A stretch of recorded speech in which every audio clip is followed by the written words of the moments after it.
আসসালামু আলাইকুম ওরহমতুল্লাহি ওবারাকাতুহ। প্রিয় শ্রোতামণ্ডলী, একটি খুব গুরুত্বপূর্ণ বিষয় নিয়ে আপনাদের সামনে হাজির হলাম। আমরা সকলেই এটা থেকে অবগত যে আল্লাহ তাআলা মানুষকে দুই ভাগে সৃষ্টি করেছেন, পুরুষ আর নারী। এভাবে সৃষ্টি করা তার প্রগাঢ় হিকমতের নিদর্শন।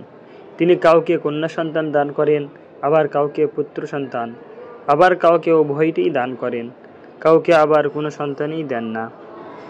এটা পুরোটাই মহান স্রষ্টার ইচ্ছাধীন। কন্যা সন্তান এবং পুত্র সন্তান উভয়ই আল্লাহর দান।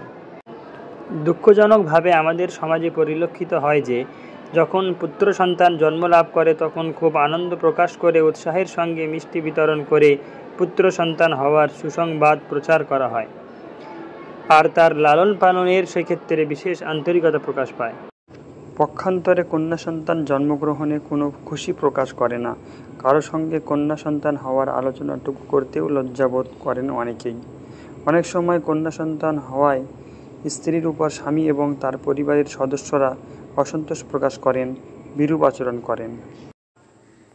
এমনকি অলক্ষ্মী বলে হেয় করে বেচারি কন্যা জননীকে অপমানিত করেন অনেকে।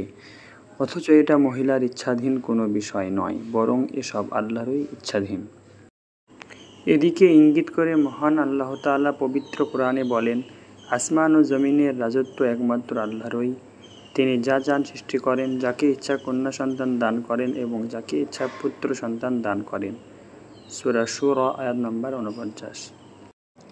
কোরআনের শিক্ষার এই বোধটুকু একজন মুসলমানের বিবেকে থাকা উচিত। কোনো মুসলমানের জন্য এ ধরনের কাজ সম্পূর্ণ নাজায়েজ এবং গুনাহের কাজ।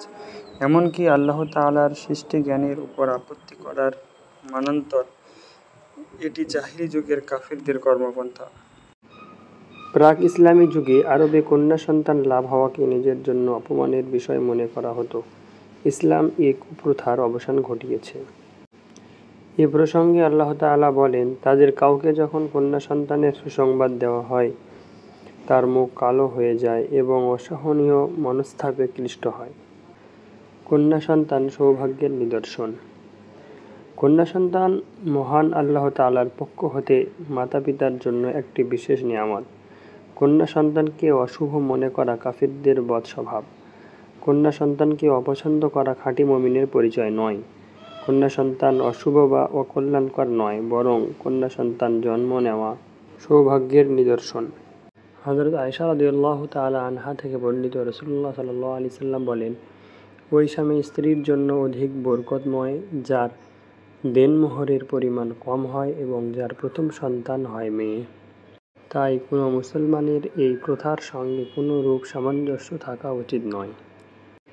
কন্যা সন্তানের কোনো রূপ অসন্তোষ প্রকাশ পরিহার করা উচিত।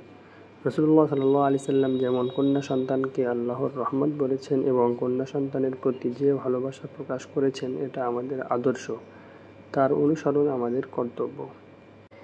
ইসলামের শিক্ষা হলো কন্যা সন্তান জন্ম নিলে আনন্দ প্রকাশ করা, কেননা কন্যা জন্মের সংবাদকে পবিত্র কোরআনে সুসংবাদ বলে অভিহিত করা হয়েছে, আর সুসংবাদ শুনে মানুষ আনন্দ প্রকাশ করে, এটাই স্বাভাবিক।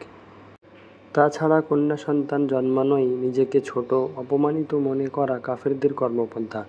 তাই মুসলমানদের উচিত অধিক আনন্দ প্রকাশের মাধ্যমে কাফেরদের এই নিকৃষ্ট রীতির বিলুপ্তি ঘটানো।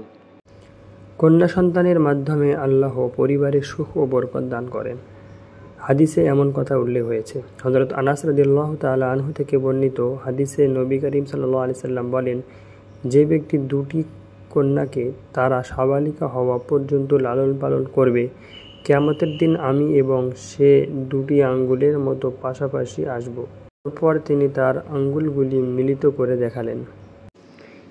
এই হাদিস দ্বারা বোঝা গেল যে যে ব্যক্তি দুটি কন্যা সন্তানকে তারা সাবালিকা হওয়া পর্যন্ত লালন পালন করবে এবং তাদের যত্ন নেবে, কিয়ামতের দিন সেই পিতা নবী করিম সাল্লাল্লাহু আলাইহি সাল্লামের অতি নিকটবর্তী হবে।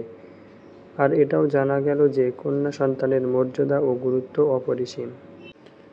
আল্লাহ তাআলা সমস্ত মুসলিম জাতিকে ইসলামী আইন কানুন মেনে এবং তার উপর সন্তুষ্ট থেকে পরলোক গমনের তৌফিক দান করুক।